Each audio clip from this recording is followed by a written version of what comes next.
sudah kenal saya? Belum. Alangkah baiknya kita perkenalan dulu ya. Perkenalkan, nama saya Syahrul Afni Mubarok, asal dari Subang. Nah, ada pepatah bilang tak kenal maka tak sayang gitu. Jadi saya juga harus tahu kalian semua gitu. Kita absen saja ya. Nanti kalian perkenalkan diri kalian. Dimulai dari Riko Ali Syaban, mana? Coba perkenalkan. Iya, duduk aja. Perkenalkan, nama saya Riko Ali Syaban, asal dari Gunung Sindur. Gunung Sindur berarti mau ke Tangerang ya? Iya. Atau bisa berarti ya? Luru. Mungkin deh. Selanjutnya Erista Amalia Putri Nama Elsa Maria Putri dari Cirebon. dari Cirebon. Cirebon itu kotanya para wali ya? Oke, lanjut. Julian Syah. Gede juga sama kayak saya. Coba perkenalkan. Perkenalkan, nama saya Ruliansyah dari Palembang. Palembang. Pempek dong. Oh iya. Pempek ya? Iya. Palembang. Terus Anis Maimunah. Ya. Nama Simona dari Tangerang. Selatan. Sama juga. Kata bisa. Nggak bokir ya? Oh, bokir kita ya. Terus tadi mana? Fitri Nur Aziza. Istri dari Aziza dari Depok. Dari Kubabas. tahun. Gila.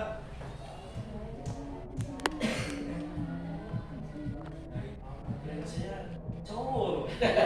Karena namanya Romy. Ada salsabilan ya? Oke, lanjut. Ini aku apa? Akila nih? Akila. Akila ya? Akila. Akila yang mana? Akila Fit ada. Oh, situ. Coba perkenalkan. Nama dia dari Palembang. Dari Palembang juga. Saudara anak apa gimana? Palembang kota. Oh, itu Bisa. losok ya? Oh bener.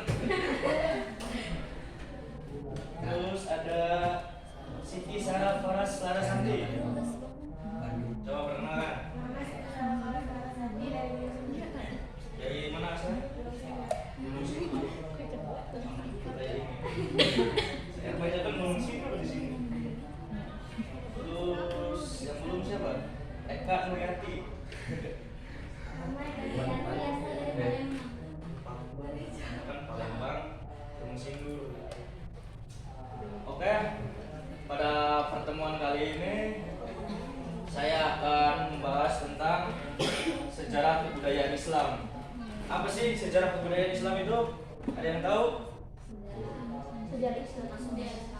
Ya, seperti itu. Jadi sejarah budaya Islam itu kita harus mempelajari tentang sejarah-sejarah leluhur dari tokoh-tokoh Islam gitu, kayak sejarah para nabi, terus masuknya Islam di Nusantara, di Jazirah Arab gitu. Namun pada kesempatan kali ini saya akan membahas tentang sejarah peradaban Islam pada masa Daulah Mughal di India. Kenapa saya suka India? Karena saya suka nonton Krishna ya gitu. Gitu. Ngandung. Iya. Oke. Kita langsung saja kepada pembahasan awal ya. Di sini ada sejarah lahir dari Daulah Mughal. Nah, sejarah Daulah Mughal ini diawali dengan berasal dari sebuah kerajaan atau kesultanan yang pada masa jayanya memerintah Afghanistan, Balochistan, dan sebagian besar dari anak benua India antara dari tahun 1526 dan sampai dengan 1857. Nah, kesultanan ini didirikan oleh pemimpin Mongol yang bernama Jahiruddin Muhammad Babur. Jadi bukan Jainuddin MZ ya. Jainuddin MZ mah Polri ya. Jadi yang memimpin itu namanya Jahiruddin Muhammad Babur. Namun ketika Daulah Mughal sebelum menjadi menguasai India gitu, ada sebuah perjalanan panjang untuk membentuk sebuah imperium Muslim, dimulai dari yaitu tadi Delhi. Daulah Mughal ini bukanlah daulah yang pertama gitu di India. Ada juga daulah-daulah yang lainnya seperti Kesultanan Delhi, terus ada Ghaznawi dan lain sebagainya gitu. Nah, lanjut. Daulah-daulah yang seperti kayak Kesultanan Delhi dan yang lainnya itu belum mencapai puncak kejayaannya, jadi belum bisa memperjuangkan peradaban Islam gitu pada saat itu sebelum Daulah Mughal, karena masyarakat budaya India itu kebanyakan Hindu sama Buddha. Betul? Kalau yang suka masuk India pasti paham gitu. Kemudian lanjut, yaitu tadi Daulah Mughal ini dirintis oleh Jahidudin Muhammad Babur. Ia adalah salah satu cucu dari Timur Leng.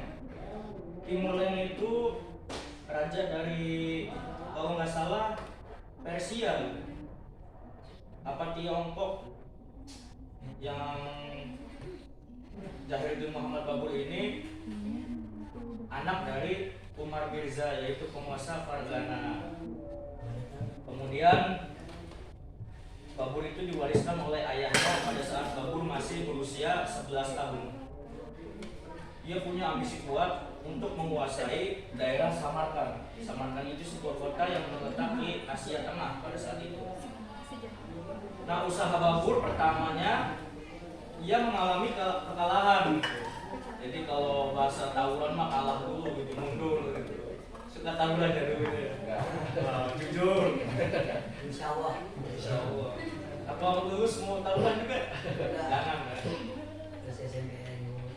Ini mah peperangan gitu, memperkuatkan kekuasaan Islam. Tawuran mah nggak ada gunanya, oke? Nah, dalam usaha pertamanya dia kalah gitu kan untuk menjadi Samarkand, namun dibantu oleh Daulah Syafawi. Akhirnya dia bergabung untuk mengalahkan Samarkand, dan Samarkand pun dikuasai pada tahun 1494 Masehi. Setelah Samarkand, kemudian target Raja Babur ini yaitu adalah kota Kabul. Ada yang pernah dengar kota Kabul? Belum ya. Kota Kabul itu terletak di ibu kota Afghanistan. Makanya nanti setelah kalian pada lulus, ada yang cita-citanya mau jadi guide biar bisa keliling dunia. Guide itu kayak nganterin turis. Ada yang mau kayak gitu? Nggak mau? Enak tuh, itu gajinya gede. Terus setelah Kabul berhasil dikalahkan atau ditaklukkan, Babur kemudian melanjutkan ekspansinya gitu, petualangan gitu ke India. Kemudian pada saat itu yang paling kuat di India, yang paling yang nggak mau dimasukkan Islam itu, yang nggak mau masuk Islam itu adalah kerajaan yang dipimpin oleh Ibrahim Lodi. Pada saat Ibrahim Lodi memimpin itu terjadi banyak kacauan di India, sehingga pamannya Ibrahim Lodi sendiri pun melaporkan kelakuan Ibrahim Lodi kepada gubernur Lahore, yaitu yang bernama Daulat Khan. Jadi Lahore di sini itu gubernur ya, bukan Lahore itu tidak senang gitu. Lahore meminta utusan Kabul untuk meminta bantuan Raja Babur untuk menjatuhkan Ibrahim Lodi. Nah, di sini ada istilah Perang Panipat 1 itu pada tanggal 21 April 1526, yang dimana Babur itu mengalahkan Ibrahim Lodi. Nah, kemudian Daulah Mughal ini mulai membesar gitu, mulai berkembang pesat Islamnya. Kemudian juga memberikan warna baru bagi peradaban orang-orang India yang sebelumnya identik dengan agama apa? Hindu dan Buddha. Kayaknya ada belum. Maafin ya, kayak saya meminta waktu kalian ya. Walaupun Babur itu pendiri Mughal, namun dia bukan orang India. Jadi dia pendatang istilahnya. Tapi pendatang memberikan batu loncatan yang sangat besar bagi negara India ini. Kayak sebelumnya itu India itu dikuasai oleh penguasa Muslim dulu ya. Tapi belum sampai puncak kejayaannya yaitu Ibnu Qayyim. Nah, lanjut nih ke bagian yang berikutnya. Nah, di sini ada strategi dan kebijakan pemerintahan Daulah Mughal. Strategi dan kebijakan pemerintahan Daulah Mughal sebagai daulah yang besar. Daulah Mughal mampu membawa Islam di tengah daratan Hindia yang didominasi oleh masyarakat Hindu. Mughal berjaya menguasai wilayah mayoritas penduduk Hindu, walaupun umat Islam adalah penduduk minoritas. Dalam kurang lebih 3,5 abad, Daulah Mughal dipimpin oleh beberapa sultan. Di antaranya adalah tadi yang pertama, ini siapa?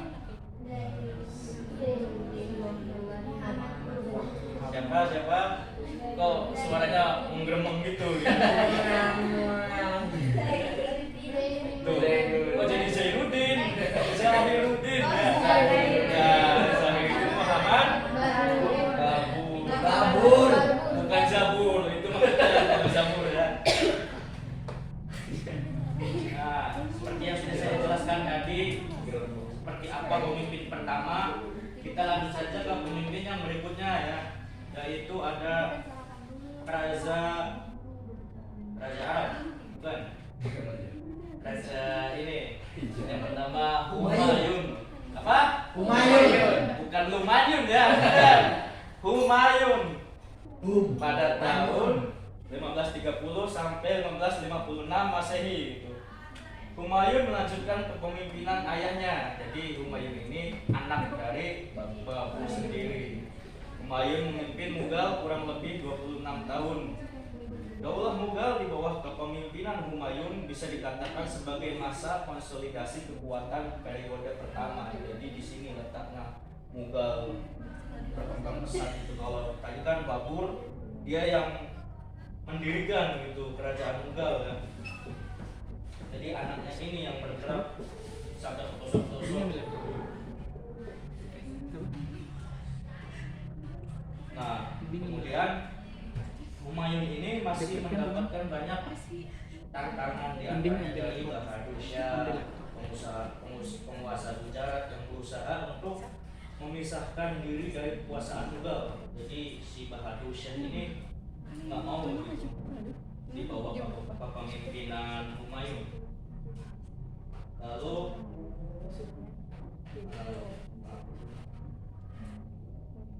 pada tahun 1450 Humayun berhasil dikalahkan oleh Sher Khan.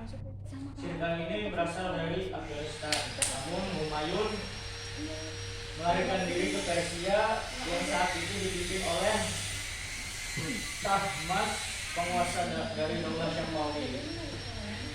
Kemudian Humayun kembali ke India setelah 15 tahun mengusung kekuatan di pengasingan.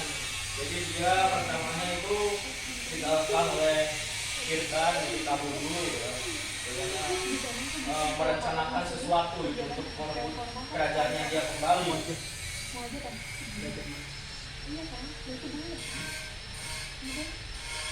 Pada tahun 1556 pada tahun 1555 setelah mengalahkan kekuatan Sher Khan, tahun berikutnya yaitu 1556 Humayun meninggal dunia. Cuma sebentar, cuma setahun gitu.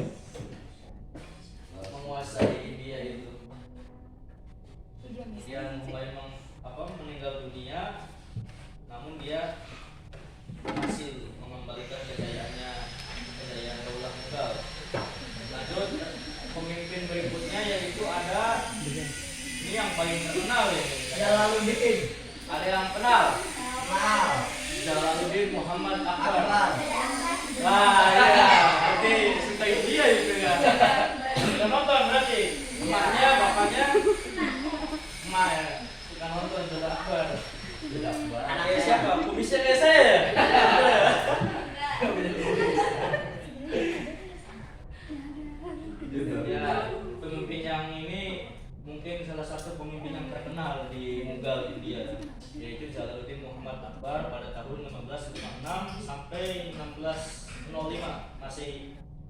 Akbar sendiri yaitu adalah anak dari Raja Humayun. Ya, salah satu raja terbesar Daulah Mughal di India. Dia lahir di Umarkot, Sindh pada tanggal 15 Oktober 1542. Akbar sendiri adalah pemimpin Mughal yang paling kontroversial karena di film itu diceritakan dia sangat ganas pada musuh-musuhnya, tapi dia baik pada rakyat-rakyatnya sendiri gitu. Jadi dia ditakuti oleh musuh-musuhnya. Jala menggantikan kedudukan ayahnya ketika masih dalam usia 14 tahun. 14 tahun udah jadi raja. 14 tahun jadi apa? Nah, jadi kepala orang tua ya. Pada masanya Jalaluddin ini dikenal sebagai masa kebangkitan dan kejayaan Mughal sebagai daulah Islamiyah terbesar di India.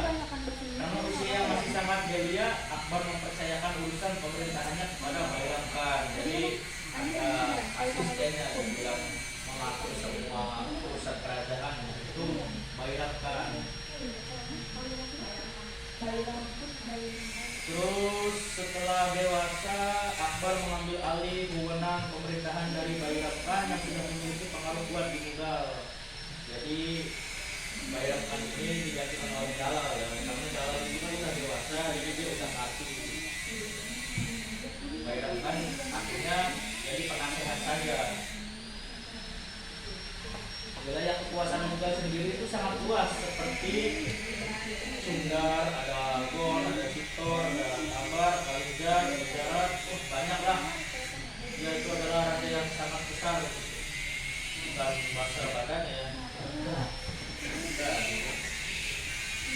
Semua wilayah dikendalikan dalam suatu pemerintahan militeristik. Keberhasilan pemerintah ini lebih bercorak kepada militer. Jadi Jala itu suka berperang gitu, suka berburu. Jadi prajurit-prajuritnya itu dididik keras oleh Jala, yaitu dalam pemiliterannya, sehingga bisa jadi kerajaan paling kuat juga itu prajuritnya itu tidak kalah. Kalau di film-film kan prajurit itu kalah. Kalau Indosiar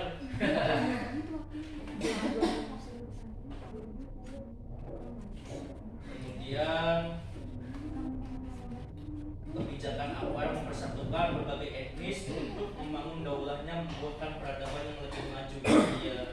Akbar meninggal dunia di Agra pada tanggal 16 Oktober tahun 1605 Masehi. Selanjutnya ada Nuruddin Muhammad Salim, yaitu dikenal sebagai Jahangir. Salim sendiri juga masih anak dari Raja Akbar sendiri ya. Nah, Nuruddin Muhammad Salim lebih dikenal sebagai sebutan Jahangir, lahir pada tanggal 31 Agustus. Dengan didukung oleh kekuatan militer yang besar, kepemimpinan Jahangir menjadi lebih kuat. Semua kekuatan musuh dan gerakan pemberontakan berhasil dipadamkan. Jahangir meninggal dalam perjalanan dari Kashmir ke Lahore dekat dengan kota Sadabad pada tahun 1627. Jenazahnya dibawa ke Lahore dan dimakamkan di Sahdarabad. Selanjutnya ada Shahjihan. Nah, Shahjihan ini yang menciptakan bangunan yang bernama Taj Mahal. Tahu Taj Mahal? Tahu. Ada yang mau ke situ? Pernah itu jadi imam. Oh, jadi imam. Taj Mahal itu kan makam. Ini ilmu darah. Imam sholat dua itu. Nah, Shahjihan ini lahir pada 5 Januari 1592, yaitu merupakan raja kelima. Di masa kekuasaan Shahjihan sendiri, Daulah Mughal mencapai puncak kejayaannya. Lanjut, ada Aurangzeb. Aurangzeb ini bertakhta pada 1658 sampai 1707. Dia naik tahta dengan menghadapi tugas yang berat. Kedaulatan Mughal sebagai entitas Muslim India nyaris hancur akibat perang saudara.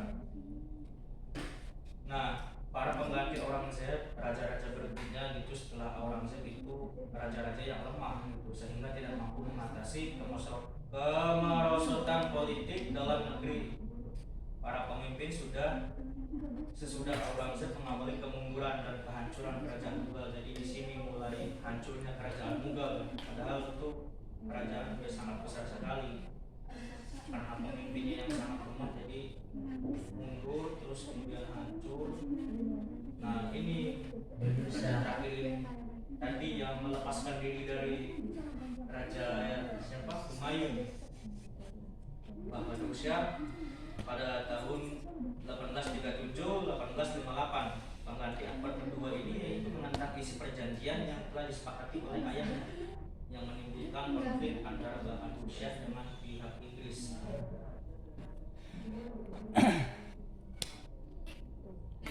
Nah, kita ke kemajuan dulu ya.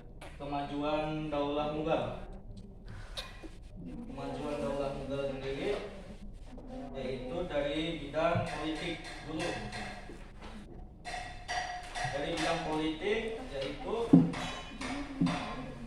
pemerintahan Akbar menerapkan politik toleransi sulhul universal. Dengan politik ini semua rakyat di India dipandang sama. Mereka tidak dibedakan karena perbedaan etnis dan agama. Kemudian jabatan-jabatan sipil juga diberi jenjang kepangkatan yang bercorak kemiliteran. Pejabat-pejabat pada masa itu diharuskan mengikuti latihan kemiliteran. Jadi semuanya itu dijadikan satu untuk militer, untuk berperang basicnya kalau di masa pemerintahan Jalal sendiri ya. Yang kedua, terbentuknya sistem pemberian pinjaman bagi usaha pertanian. Jadi di sana itu petani itu difasilitasi gitu, kayak bahan padi segala macam itu difasilitasi dan dilindungi gitu agar tidak tidak dirusuhi oleh orang-orang yang tidak mau bertanggung jawab. Lanjut yang ketiga, bidang agama pada masa Akbar. Nah, perkembangan agama Islam di kerajaan Mughal mencapai suatu fase yang menarik, di mana pada masa itu Akbar memproklamasikan sebuah cara baru dalam beragama, yaitu konsep din ilahi. Karena aliran ini Akbar mendapat kritik dari berbagai lapisan umat Islam. Yang keempat, pada masa Daulah Mughal tidak ilmu pengetahuan itu tidak terlalu menonjol ya, karena pada masa ini yang dipertontonkan itu, yang menonjol itu yaitu adalah bidang agama dan kebudayaannya itu yang sangat melekat. Nah, itu jadi ya itu tadi kemundurannya. Jadi sini paham semua? Paham. Oke. Kalau paham semua, saya mau bertanya kepada kalian. Saya ngacak aja pertanyaannya.